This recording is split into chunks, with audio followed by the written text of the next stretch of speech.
Video of Nya Securities. This is Atish, and in this video, we're going to understand the behavioral biases in investment decision making and what are the behavioral biases we go through and that affects our investment, and understand the psychology of people and how they manage their emotions and how they use their emotions in investment and how we can avoid all that. So first we'll understand our behavior. So behavior bias is a risk in the investment and every investor must understand this. So why is it a risk? The risk is not related to the investment but to the role of emotions in decision making, or in other words, the irrational behavior of the investors towards management of money. So you're taking a risk on managing your money over here. Investors are driven by emotions and biases, and the most dominant emotions are fear, greed, and hope. So when we have those emotions within us of fear, of greed, and of hope, we tend to take irrational decisions that can affect our investments. We shall understand some of the important biases in this video. The first and foremost is the confirmation bias. The confirmation bias is the tendency to look for additional information that confirms the already held beliefs or views.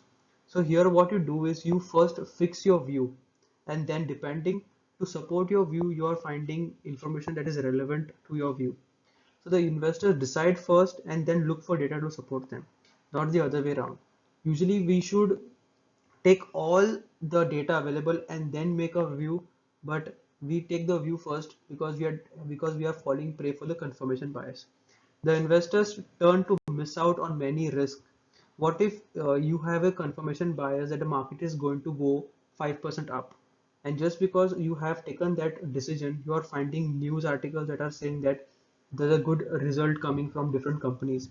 So you are going to miss out on the other opportunity, other data that will tell you that you may be wrong and the market may go into correction. So here this is explains the confirmation bias. The next is familiarity bias. The investors tend to prefer only familiar or novel terms. For example, some things that you have seen on the internet, some things that you have seen on the media, something on TV. So you will tend to prefer only those rather than taking something which is out of the moon. This makes the investors only focus on data that is available from media and not attempt to try out something different. So here you will not try out something different because you will just follow on things what is very familiar to you. This prevents one from exploring better opportunities and meaningful diversification.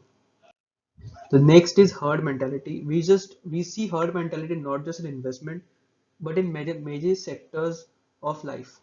So human beings love to be a part of group. And in herd mentality, what you do is you tend to blindly follow your gurus, your friends, without backing your data with facts.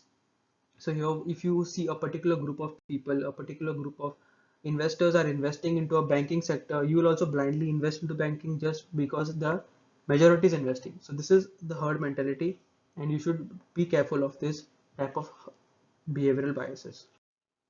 The next type of behavioral bias is loss aversion. So loss aversion explains a tendency to prefer avoiding losses to acquire equivalent gains. So here it is better people think that it is better not to lose 5,000 than to gain.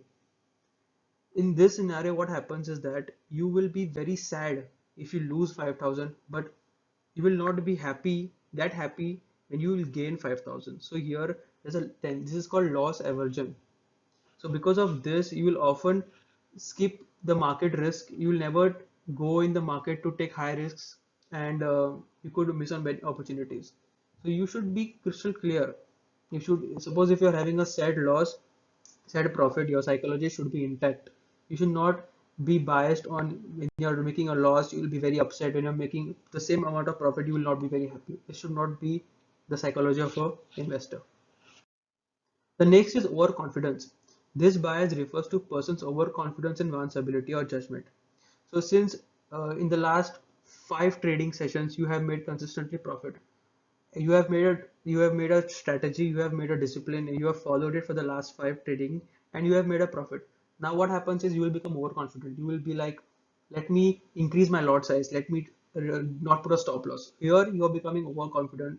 So here this might be a very big risk factor. So under the spell of such biases, one may lower their guards and take risk without proper assessment. So you should never be overconfident with your strategy. You should never be overconfident to trade. There is nothing called holy grail strategy.